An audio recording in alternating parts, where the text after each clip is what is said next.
Run को करूं सप्रेम प्रणाम। अशुभ हरन मंगल करन धनीश देव चंद्र जी नाम। श्री प्राणनाथ निज मूलपति श्री मिराज सुना। तेज कुंवरी श्यामा योगल को पल पल करूं प्रणाम। पिया जी को पल पल करूं प्रणाम। प्रथम लागू दो चरण को धनिये न छुड़ा योखिन। लाख तली लालेड़िया मेरे जीव के यही जीवन। इन पांव तले पड़ी रहूं धनी नजर खोलो बातूं। पलना वालूं निरखू नेत्रे मेरे जीव के यही जीवन। मेरे जीव के जीवन। धामधनी अक्षरातीत के परम लाडले सुंदर साथ जी, आपके हकजात स्वरूप को बेर बेर सिजदा कबूल कीजिए। ये धामधनी की अद्भुत मेहर, आशीष, अनुकंपा, प्यार, लाड़, नूर जो हम पर सदैव बरसती रहती है, हमारे मूल तनों पर,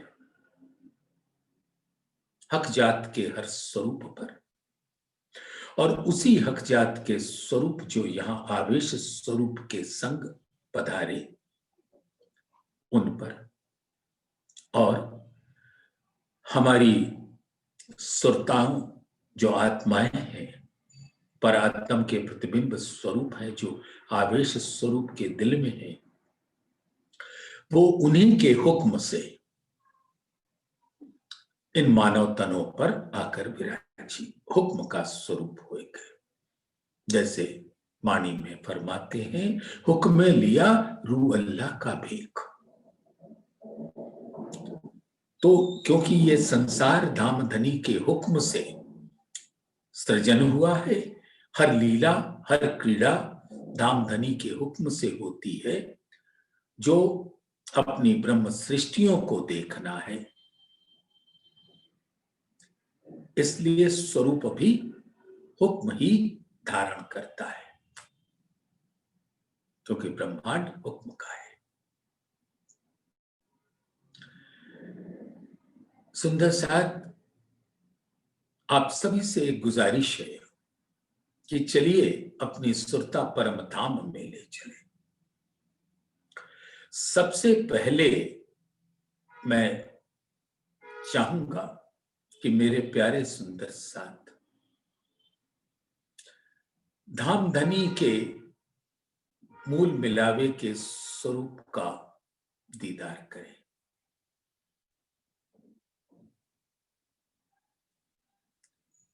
जो जुगल स्वरूप के रूप में विराजा है, अद्भुत श्री कंचन रंग के सिंहासन पर विराज कर। कंचन रंग अति लाल है, जो रूहों का स्वरूप है, और उसके अंदर धामधनी अपने तन और दिल अक्षरातीत और श्यामा जी का स्वरूप उसके साथ विराजे, और उनका ये अति अद्भुत बात है कि उनका दिल नूर का स्वरूप है, नूर है उनका दिल। उस दिल ने धारण किया है अपने दो स्वरूपों को, सतअंग और आनंद अंग। और उनका नूर, उनका दिल, उनका मार्फत स्वरूप, उनका वाहिद स्वरूप, मूल अद्वैत स्वरूप, उनका दिल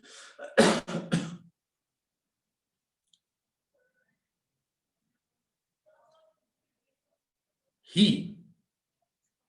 इन दोनों स्वरूपों को धारण करते हैं, और वो दिल ही उनका चिदघन स्वरूप है। परम धाम के अंदर हर अनंत चेतन स्वरूप उनके दिल से ही प्रकट होता है। प्रकट हुआ तो हकीकत कहलाता है, वहदत कहलाता है, और जहां से प्रकट होता है वो मार्फत है, नूर है। तो हुक्म भी उसी दिल से ही प्रकट होता है, तो मार्फत है, नूर है। तो ना तो परम धाम में कोई चीज नूर के बिना है,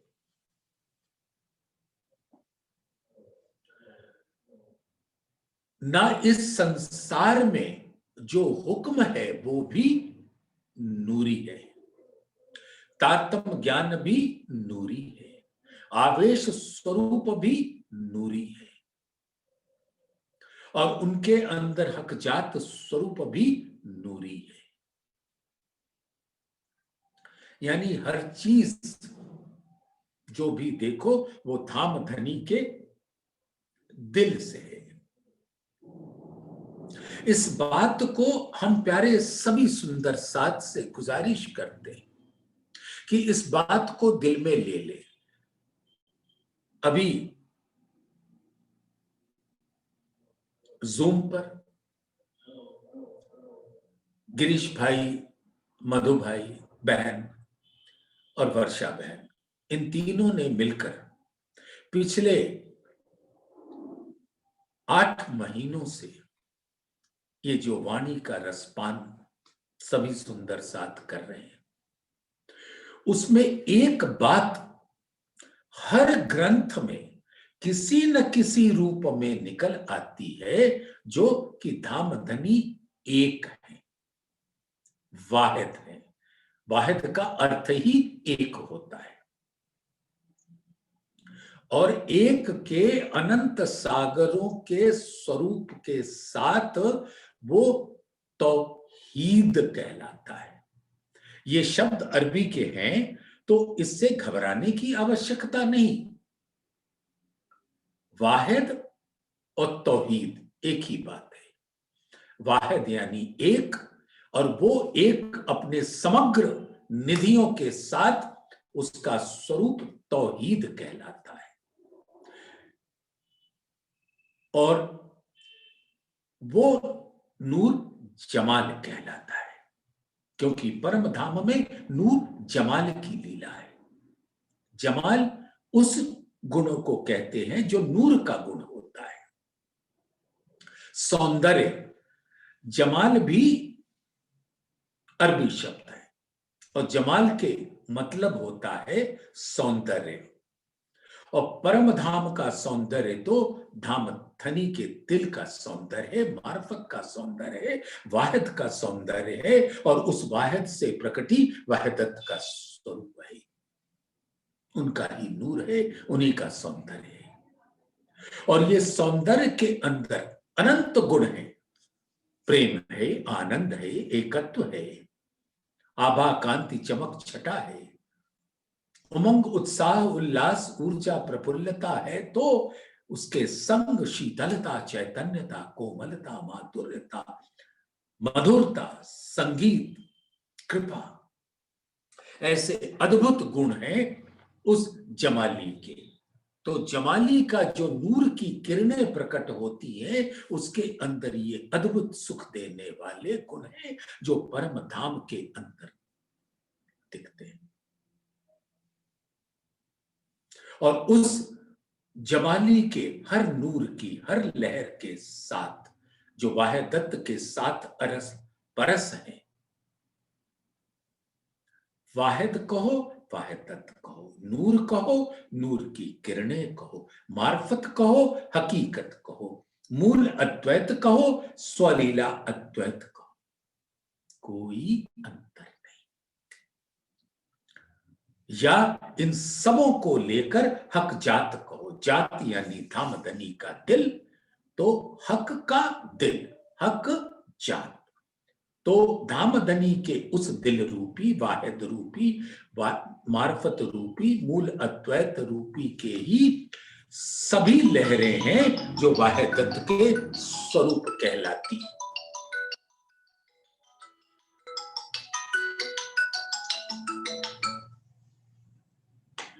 तो सुंदर साथ इस बात को समझ लेना है कि उस एक वाहिद तौहीद के अलावे दूजा तो कोई है नहीं।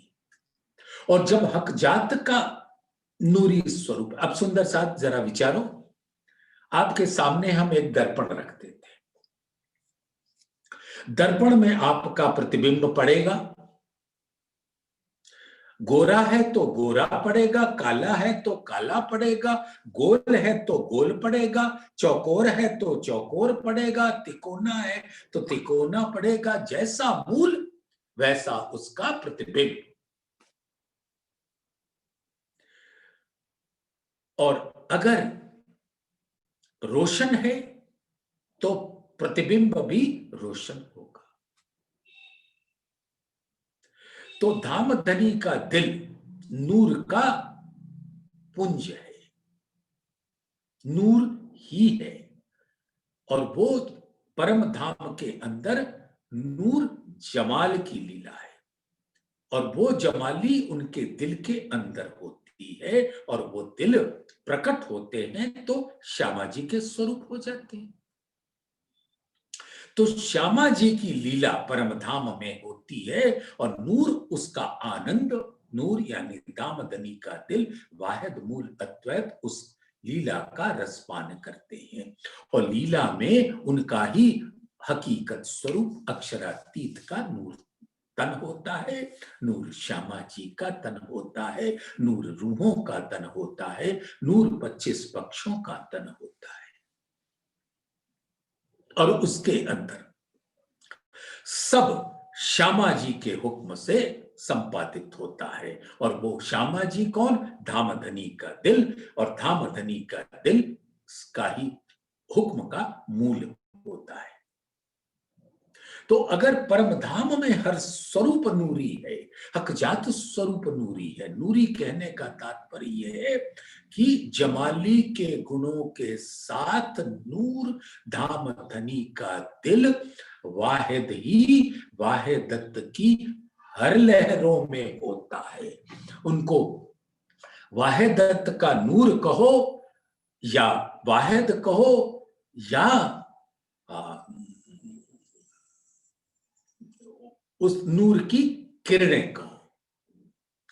नूर की किरण और वाहिदत में कोई अंतर नहीं, क्योंकि दोनों ही पर्यायवाची हैं धामधनी के दिल से प्रकट होने वाले। ये खिलवत ग्रंथ बहुत अद्भुत है सुंदर साथ, जिसके तीसरे प्रकरण में 27 नंबर की चौपाई तक हम सब ने झीला।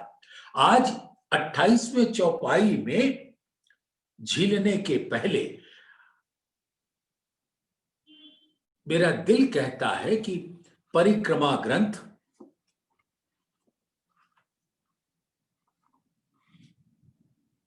के 35 नंबर के प्रकरण में आपको कुछ सुना दूं।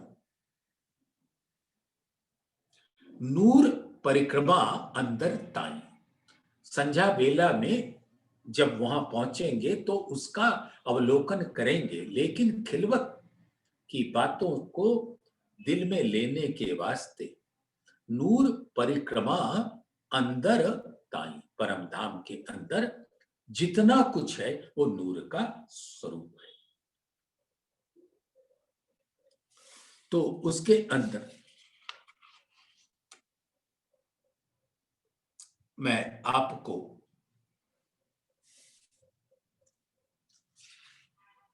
इतना अद्भुत है,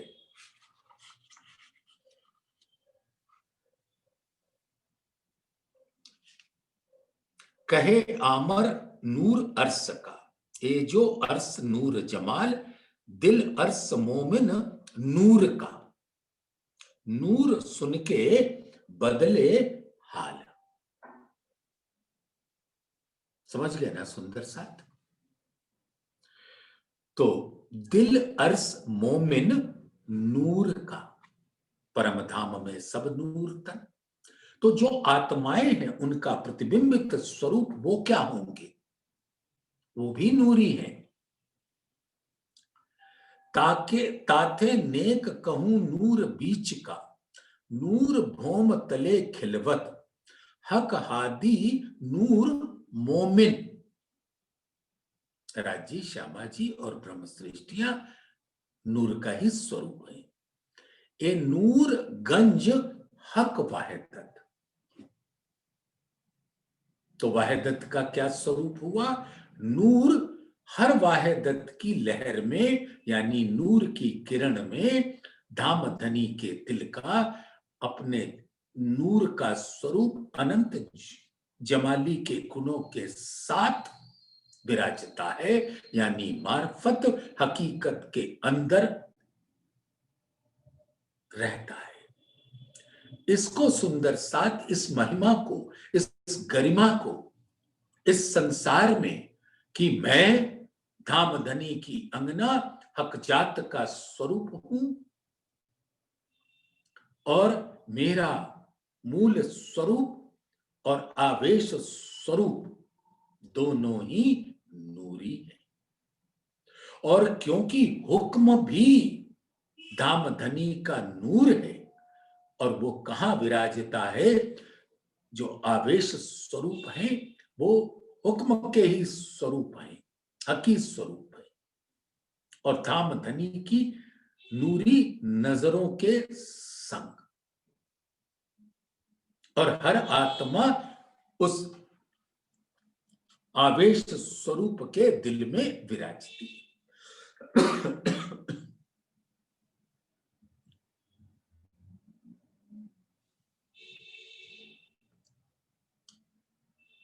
नूर बोलत जुबा नूर की, नूर सुनत नूर श्रवण, खुशबोए नूर नासिका, नूर नैन देखे ना नूर बिन। तो परम धाम में हर स्वरूप नूरी है। हक आदि गिरो, जो हकजात का स्वरूप है, वो परम धाम में वहदत का हर स्वरूप नूर का स्वरूप, और उनके प्रतिबिंबित स्वरूप को धामधनी के नूरी हुक्म लेकर आवेश स्वरूप में विराजता है। तो जो कुछ भी आवेश स्वरूप के दिल में है वो नूरी है, धामधनी के दिल से है। अंग सारे नूर के, नूरे का नूर आहार, यानी परम धाम में जितने भी अंग आपको बताए गए या उससे भी अनंत गुना आकारों के हर अंग, अंग सारे नूर के। अंग सिर्फ ब्रह्म सृष्टियों को ना समझ लेना या हखादी को ना समझ लेना, गिरो परम धाम का वो स्वरूप, अंग सारे नूर के, नूरे का नूर आहार। अब ये नूर के जो हर किरणें हैं, जो वाहिदत के स्वरूप है, उनका आहार कहां से मिलता है? नूर जमाल से, वाहिद से, तौहीद से। कौल फैल हाल नूर का, हाल चाल नूर व्यवहार। तो जो कहनी है करनी है, जो लीला के स्वरूप होते हैं वो नूरी हैं, और हाल यानी उनके दिल के अंदर नूर के अलावे कुछ और होता नहीं, एक धामधनी का स्वरूप ही विराजता है। तो कौल फैल हाल नूर का, हाल चाल नूर व्यवहार। अब सुंदर साथ मैं सिर्फ आप लोगों को याद दिलाना चाहता हूं कि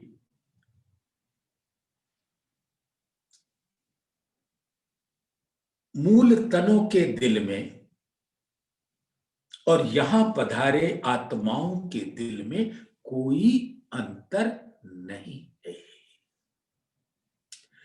दिल मोमिन और तन बीच में, उन दिल बीच ए दिल, पर आत्म का दिल और आत्म का दिल की बात हो रही है। उन दिल बीच ए दिल, कहने को ए दिल है अरसे दिल असल। तो प्रतिबिंबित स्वरूप भी मूल तन का ही स्वरूप कहलाएगा। उसका दिल नूरी तो इसका भी दिल नूरी। धामधनी का दिल नूर तो उनके हुक्म का दिल भी नूर, यानी आवेश स्वरूप का दिल भी नूर। दोनों दिल में कोई अंतर नहीं होता।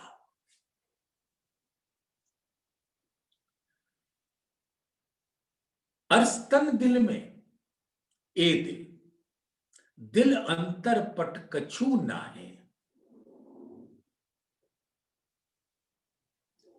सुख लज्जत अरस्तन खेचही, तब क्यों रहे अंतर माहे।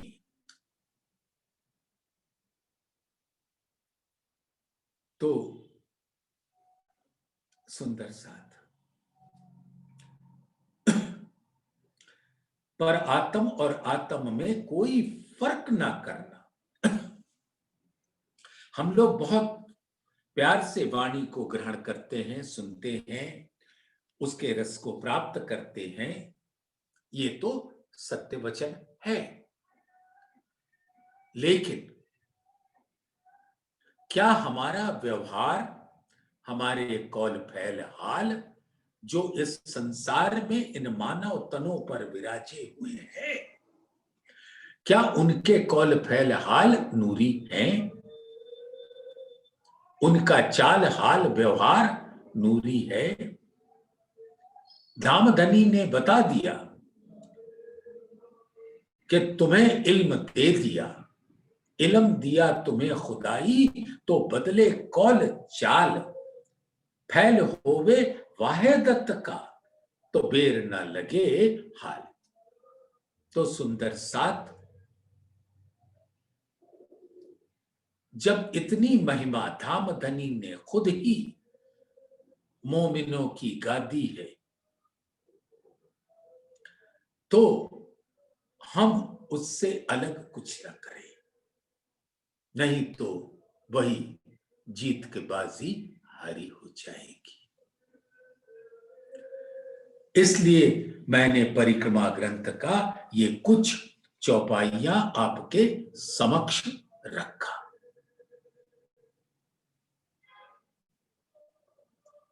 जिससे आप समझ लें कि परम धाम में हर स्वरूप नूरी है, तो उनका हुक्म भी नूरी है, उनका इल्म भी नूरी है, उनका आवेश स्वरूप भी नूरी है, और उस आवेश स्वरूप के आए हुए हक जात का स्वरूप भी नूरी। परम धाम में विराजमान हक जात के हक आदि गिरोह का स्वरूप नूरी है, तो वही आवेश स्वरूप के अंदर विराजता है, वो भी नूरी है। तो अगर नूरी कौल फैल हाल चाल व्यवहार परम धाम में नूरी है, तो यहां पर वो होना चाहिए। मुझे पता है कि सब सुंदर साथ अपने प्रयासों में बिल्कुल कोताही नहीं करते। इसलिए ही तो आप सबके चरणों में दिल बेर बेर सिजदा करता है।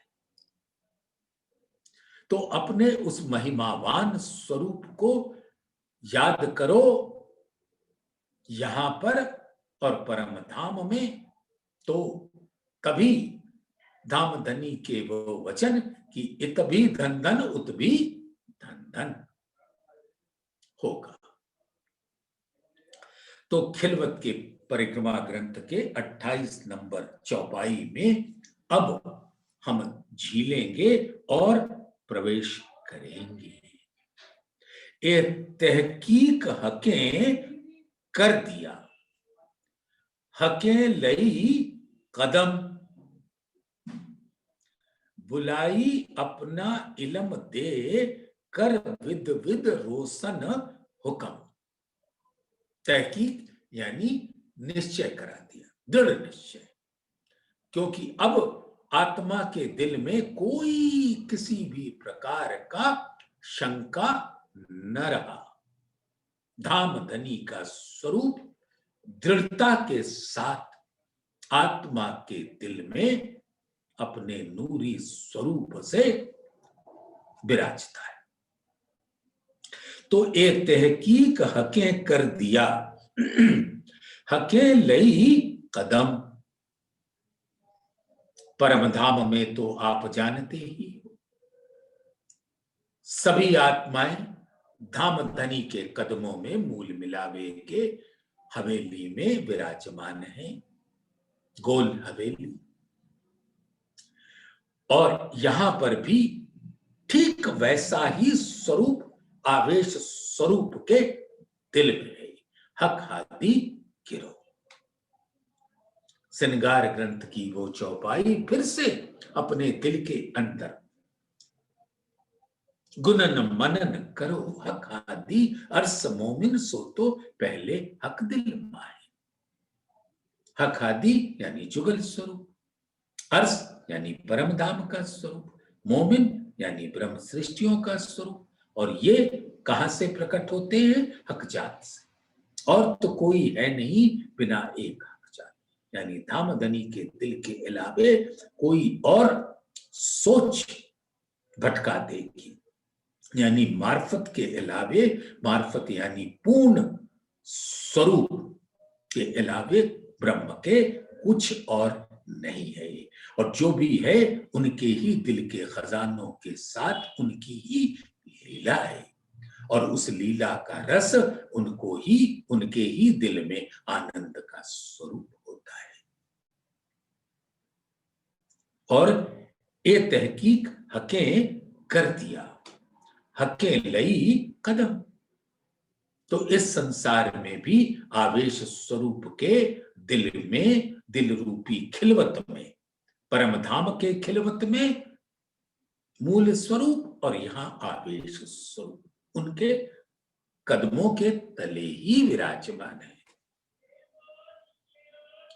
और सबको, सबकी सुरताओं को धाम धनी के मूल हुक्म ने धारण कर रखा है, इन मानव तनों के अंदर विराजते। तो वो भी नूरी स्वरूप ही होते हैं, लेकिन पता नहीं होता, क्योंकि उनको जीव की लीला दिखानी है जो नूरी नहीं है, क्षणभंगुर है। नूर शाश्वत होता है, अखंड होता है, अविनाशी होता है, और उसके अंदर प्रेम का गुण होता है। लेकिन जीव का अपने माया के संस्कारों से बना हुआ गुण होता है, जो तमोगुण भी हो सकता है, रजोगुण भी हो सकता है, सतोगुण भी हो सकता है, या इन तीन गुणों का मिश्रण भी हो सकता है। तो सतोगुण, रजोगुण और तमोगुण का स्वरूप हो सकता है। लेकिन परम धाम के आत्माओं का स्वरूप त्रिगुणातीत होता है, इन तीन गुणों से परे होता है। ये तीन गुण मायाजन्य हैं, और धामधनी के का एक ही गुण है, नूर। और उस नूर के अंदर है जमाली। और जो उसी नूर का सत अंग है, नूर जलाल, उसकी मूल प्रकृति, मूल इच्छा ही माया का स्वरूप है, जिसका ठौर अक्षर ब्रह्म के चित्त का स्वरूप होता है, सबलिक ब्रह्म। तो इस बात को सुंदर साथ बड़े प्यार से धारण कर लो कि जैसा स्वरूप परम धाम में है पर आत्म का, वैसा ही स्वरूप आत्म का है। वो भी नूरी, ये भी नूरी।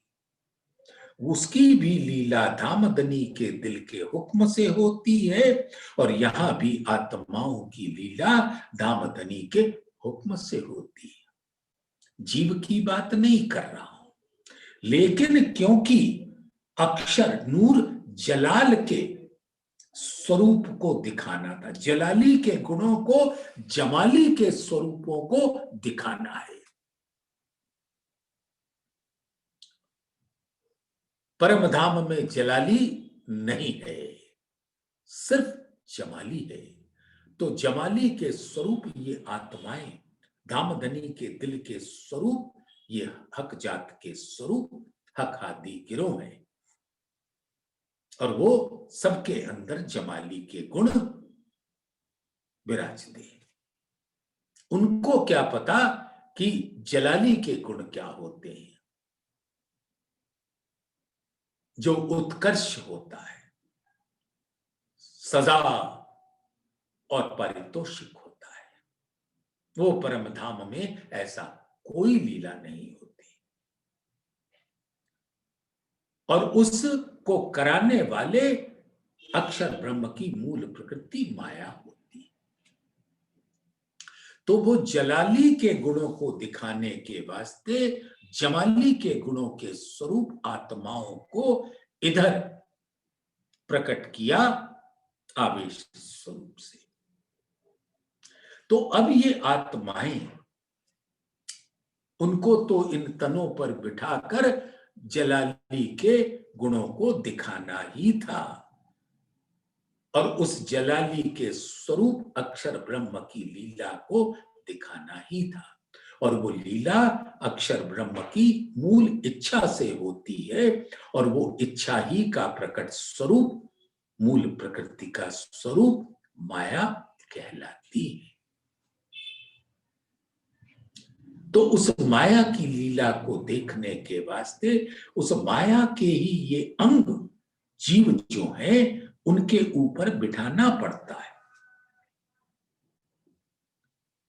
इसलिए आत्माएं इन तनों के ऊपर विराजती हैं।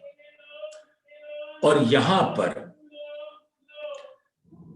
लेकिन धामधनी ने जैसे परम धाम में रूहों को अपने से अलग न किया, वैसे ही इस संसार में भी अलग न किया और न कर सकते,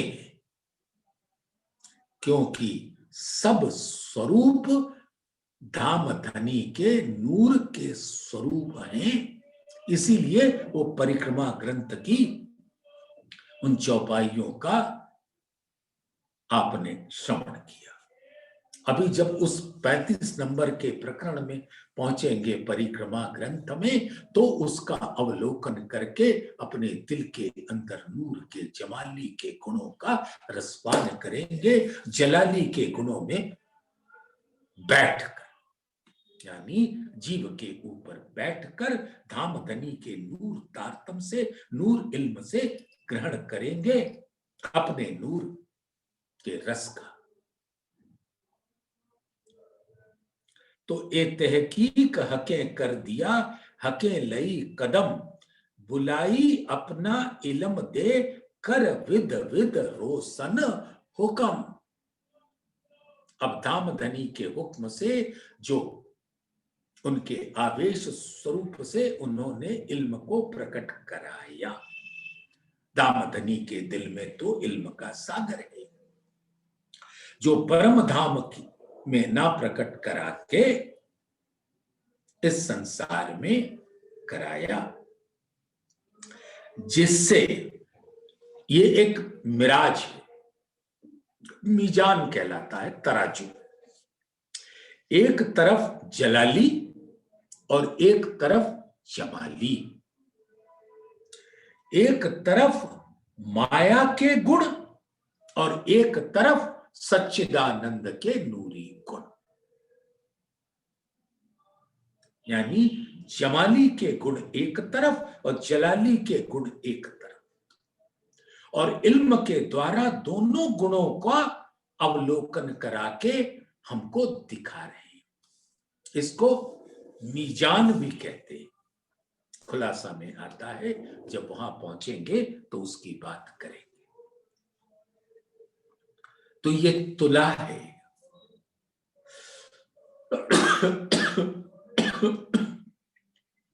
तो धामधनी अपने इल्म से अपने जमाली के गुणों को जलाली के गुणों के साथ तौल के दिखा रहे हैं कि तुम क्या हो।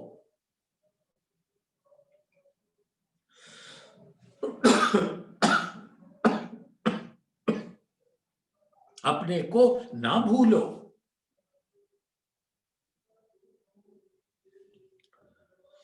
तो बुलाई अपना इल्म दे, बुलाए लियाओ रू अल्लाह तुम,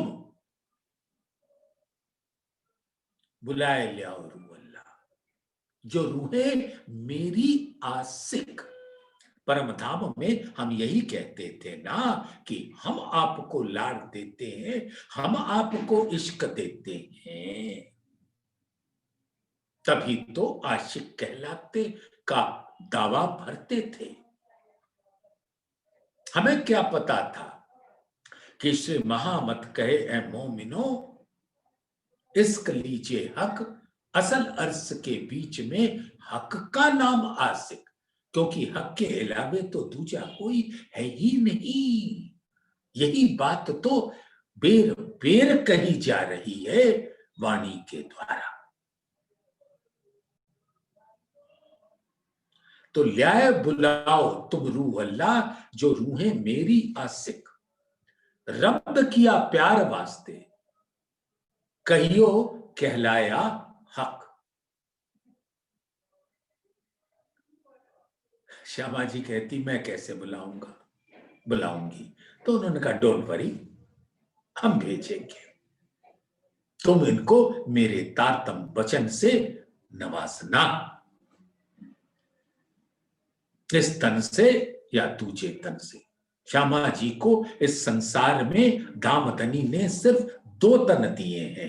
एक देवचंद्र जी के कलेवर में जब तारतम ज्ञान श्याम जी के मंदिर में उतर रहा, तो श्यामा जी ने अपने दिल में उसको धारण किया। ये तारतम के 2 एक बीज वचन,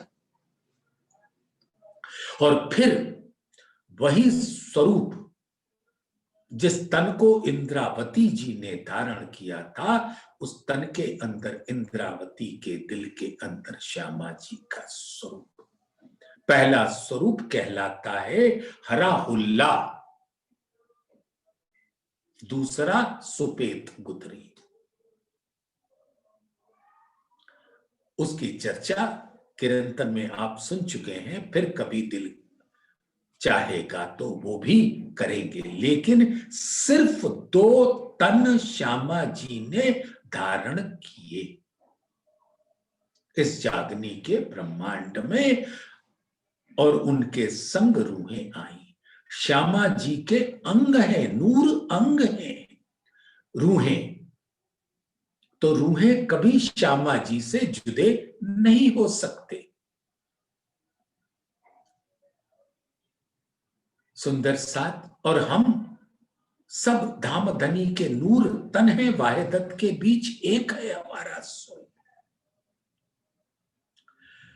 तो न धामधनी अपने तन से जुदा हो सकते हैं, ना श्यामा जी अपने अंगों से जुदा हो सकती है, और धामधनी का दिल ही श्यामा जी का दिल ही रूहों का दिल। और इसी प्रकार से एक हक हादी गिरोह होता है, हक जात का स्वरूप होता है,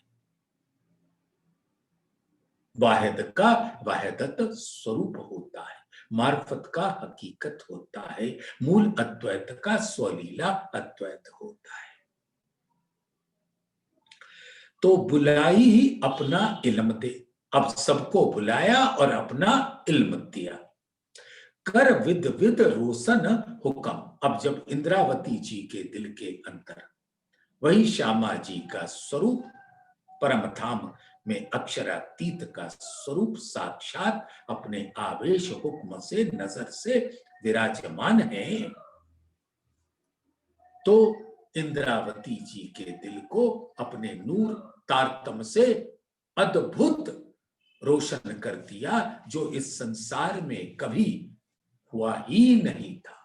यहां तो सूरज की रोशनी में ही लोग कृत्य हो जाते हैं, लेकिन ये तो परम धाम के नूर की रोशनी है, ज्योति है। हके गिरो बुलाई मोमिन, अब जब श्यामा जी को कहा बुला ले आओ तुम रूह अल्लाह, तो श्यामा जी ने कहा मैं कैसे बुलाऊंगी, मैं कैसे पहचानूंगी। अब आपने अपने स्वरूप को बता दिया, तो और ये भी बता दिया कि परम धाम में आपके अलावे दूजा तो कोई है नहीं, तो मैं क्या कर सकती हूं, मेरी मैं तो आप हैं, तो आप करो, मैं कोई आपसे अलग अलहदा तो अस्तित्व है ही नहीं।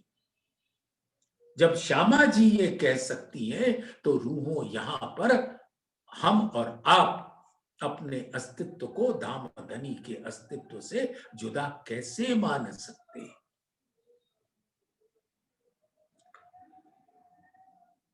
तो हके गिरो बुलाई मोमिन, धामधनी ने ही अपने हुक्म से मोमिनों को तारतम के झंडे के नीचे लाकर खड़ा कर दिया, अपने प्राणनाथ स्वरूप के आवेश स्वरूप के चरणों में लाके खड़ा कर दिया।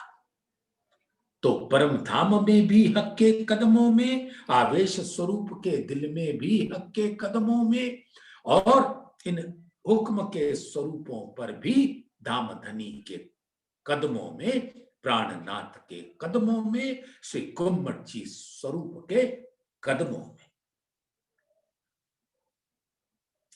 श्री गुम्मट जी भी हक जात का स्वरूप है, सुंदर साथ परम धाम का स्वरूप है, और उनके अंदर हक हादी गिरोह यानी राजी श्यामा जी परम धाम और मोमिन विराजते हैं।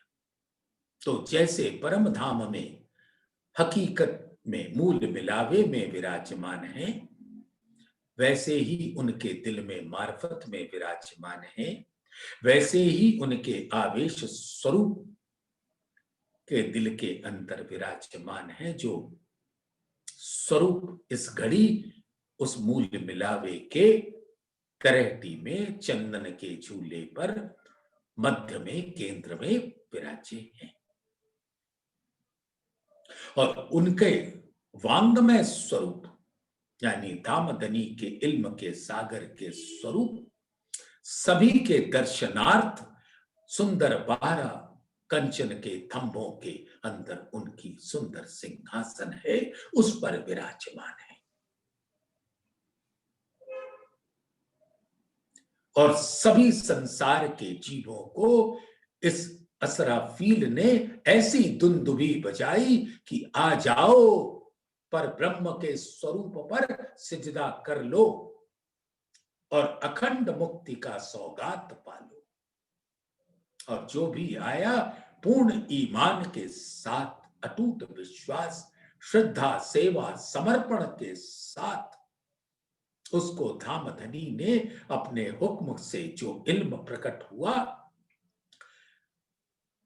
वो ऐसा सघन वृक्ष है जिसकी 14 डाली, हर डाली पे अनंत रंगों और रस के फल लगे हैं। रास प्रकाश खट ऋतु, कलश सनंद खुलासा किरंतन, खिलवत परिक्रमा सागर सिनगार सिंधी, मार्फत सागर और कयामत नामा। और जो भी आया अपने अपने संस्कार के माफक आया। वेदों के ज्ञाता हूं या कतेब ग्रंथों के ज्ञाता हूं, उनको अपने हिसाब का रस मिला। जाको दिल जिन भात सो तासों मिले तिन विध। ये जो फल मिलता है वो ऐसा ही है कि जिसके दिल में जैसा एक वाहिद तौहीद का स्वरूप है, उसको वैसे ही फल से नवाज दिया जाता है। और वो फल ऐसा अमृत फल है, उसका ऐसा अमृत रस है कि वो अखंड मुक्ति का सौगात पिलाती है। अक्षर के नूर नजर तले फिर इस भवसागर में के स्वरूप में आना नहीं होगा। तो ऐसे प्राणनाथ पर कुर्बान हो जाए सारा संसार। ऐसा असराफील के द्वारा दामदनी ने अपने हुक्म से मानो फरमान जारी कर दिया है। तो बुलाई अपना इल्म थे, रूहों को तो बुलाया ही, लेकिन सारे संसार को आवाहन किया, आमंत्रण दिया, आओ आओ आओ, दीदार करो, फल पाओ और उस फल को, उसके रस को ग्रहण करते रहो और अखंड मुक्ति का सौगात पालो। मेरे ही नूर जलाल के नजरों के तले तुमको अखंड मुक्ति मिल जाएगी। तो ऐसा इल्म दिया रूहों को और समस्त प्राणियों, और इस प्रकार से हुक्म से अपना इल्म उतार कर सबके दिल को रोशन किया। हक बैठे इन इल्म में तो दिल अर्श हुआ मोमिन। तो मोमिनों का दिल तो अर्श हुआ, लेकिन इस इल्म के द्वारा जिसने भी उसको ग्रहण किया, उस पूरी श्रद्धा के साथ अपने आंचल को फैलाया, श्री गुम्मट जी के स्वरूप पर फिदा हुआ, उसके झोली में, उसकी आंचल में वो फल अमृत फल टपका।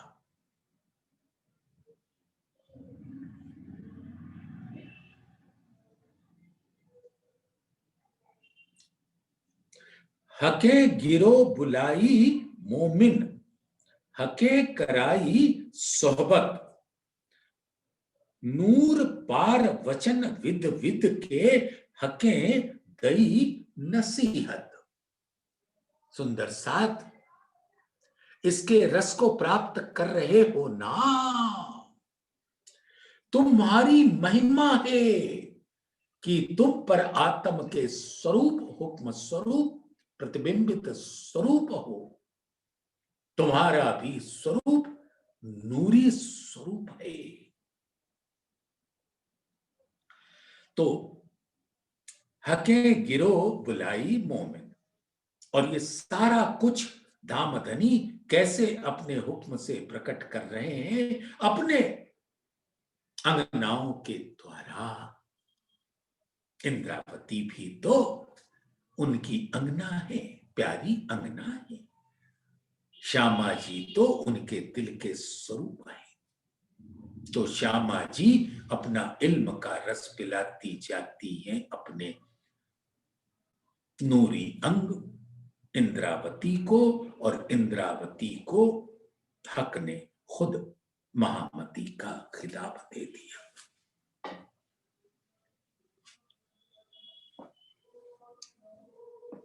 सुख देऊं सुख लेऊं, सुख में जगाऊं साथ। श्री इंद्रावती जी को उपमा दई मेरे हाथ।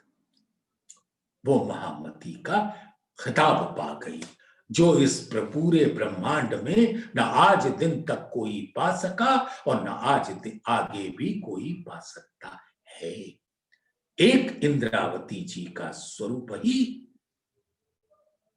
धामधनी के अक्षरातीत का स्वरूप कहलाता है, क्योंकि साक्षात अक्षरातीत उनके दिल में विराजे, अपने सच्चिदानंद स्वरूप के संग, अपने दोनों बड़े मलायकों के संग, तो वो महामती जी कहलाए। तो ऐसा न कोई होगा, न हुआ है, न आगे कोई होगा। किसी को भी ये शोभा नहीं मिल सकती अक्षरातीत होने की, वो तो मात्र इंद्रावती जी की शोभा है, महामती।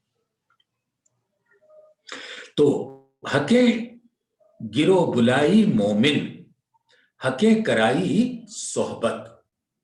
अब धामधनी ने सब रूहों को अपने छतरी तले, अपने कबाए के तले, अपने नूरी इल्म के तले लाकर खड़ा कर दिया, और अब उस इल्म के रोशनी में सब रूहें धामधनी के कदमों में अपने आप को पा रही हैं। हके कराई सोहबत, आपस में इल्म के सागर में झीलने का सुअवसर दे दिया।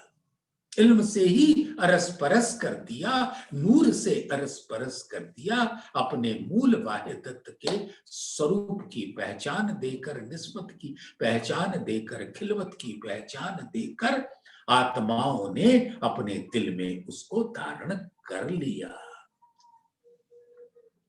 नूर पार वचन विद विद के, पार वचन यानी हद पार बेहद, बेहद पार अक्षर, अक्षर पार अपना मूल वतन, जहां धामधनी का मूल स्वरूप ही परम धाम के स्वरूप में है, उनके दिल की जो ये इल्म का सागर है, वहां से नूरी तारतम उनके दिल का ही स्वरूप हुक्म लेकर आवेश स्वरूप से यहां प्रकट करते हैं। तो वो क्या कहलाता है सुंदर सा,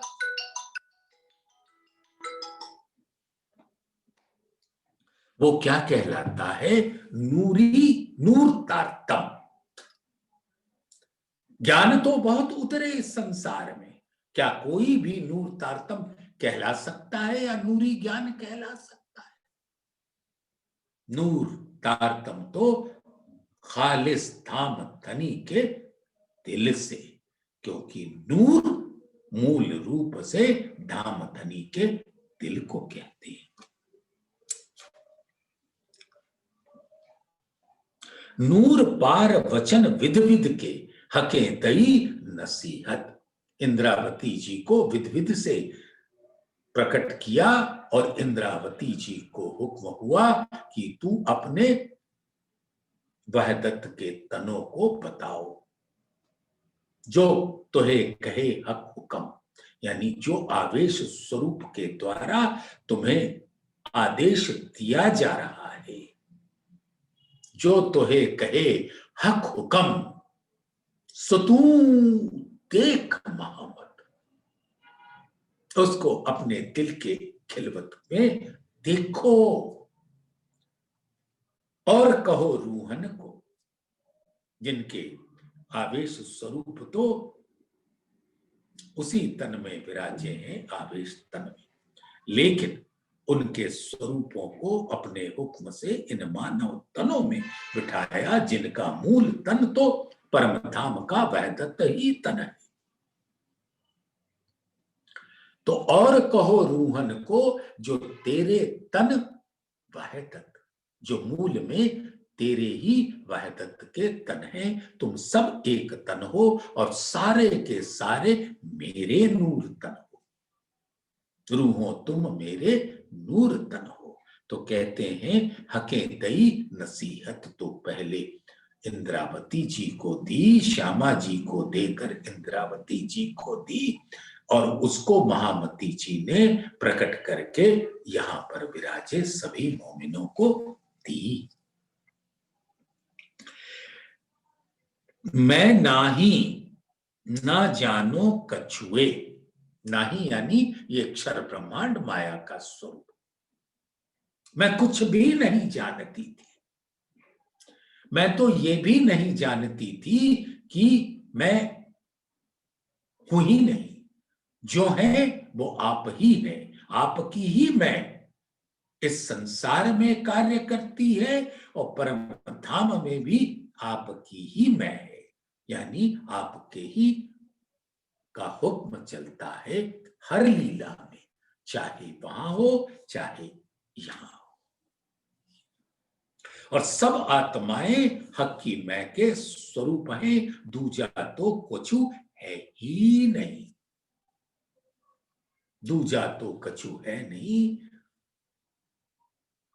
और तो कोई है नहीं बिना एक हक जात, यानी दामदनी के नूर दिल के अलावे, वाहिद के अलावे, मूल अद्वैत के अलावे दूजा तो कछु है ही नहीं। तो क्या होगा, मैं दूसरी मैं कहां से आ जाएगी? मैं नाही ना इस हक की मैं के स्वरूप, आत्मा के स्वरूप को जाना, ना इस अक्षर ब्रह्मांड के माया के मैं के स्वरूप को जाना। मैं नाही ना जानो कछुए, मुझे कुछ भी नहीं पता। मैं नाही जरा रंचक, और मेरी मैं आपकी मैं से जुदा नहीं। जीव की मैं, माया की मैं है, मैं तो आपकी धाम की अंगना हूं और मेरी मैं तो आप ही है। मैं नाही जरा रंचक, जरा भी नहीं, मेरा अस्तित्व ही नहीं है आपकी मैं के अलावे। हके इलम जोश दे, अब यहां पर कौन सा जोश दिया महामती जी को? तो अपने इस खेल के अंदर जो जोश का स्वरूप दिया, लेकिन आत्माओं के लिए तो परम धाम में इश्क का जोश है। सुकन मेरा माने नहीं, सबे भरे इश्क के जोश, सबे नाचे गामे कूदई, कहा करे हमें फरामोश। तो आत्माओं के लिए इश्क का जोश है, और यहां पर जीवों के लिए धाम धनी का हुक्म के अधीन वो जोश है जो उसको महफूज रखता है माया के गुणों से प्रभावित होने से। हके इलम जोश देके, और धामधनी ने अपने दिल से इल्म के सागर की लहरों को आत्माओं के दिल में डारा। हके इलम जोश दे के करी सो हुक्मे हक, और इस प्रकार से धामधनी ने अपने हुक्म से मेरे दिल के अंदर विराज कर अपने आवेशित वाणी के द्वारा मेरे दिल को नूर तारतम से नवाज कर आदेश दिया कि मैं इस वाणी के को प्रकट करके, महामती जी ने प्रकट किया, उस स्वरूप ने प्रकट किया, इंद्रावती जी के महामती स्वरूप ने प्रकट किया जो सब प्राणियों को मिल सके। तो सुंदर साथ ये 30 नंबर की चौपाई को दोहरा लो। मैं नाही ना जानो कछुए, न मुझे हक की मैं का पता, न माया की मैं का पता। नाही यानी माया का, माया की मैं। तो मैं नाही ना जानो कछुए, मैं नाही जरा रंचक, यहां की मैं का कोई स्वरूप ही नहीं है। हके इल्म जोश दे के, अब इंद्रावती जी को उन्होंने अपना इल्म का जोश भी दिया, इश्क का जोश भी दिया, और आदेश दिया कि अपने नूरी वाहिदत के स्वरूपों को इस संसार में जागृत करो। इस प्रकार की हके इलम जोश दे के करी सो हुक्मे हक। और इस प्रकार से धामधनी ने हुक्म दिया महामती जी को, इंद्रावती जी को, कि महामती के स्वरूप से तुम इसको प्रकट करो। बोलिए श्री प्राणनाथ प्यारे की जय, धाम के धनी की जय।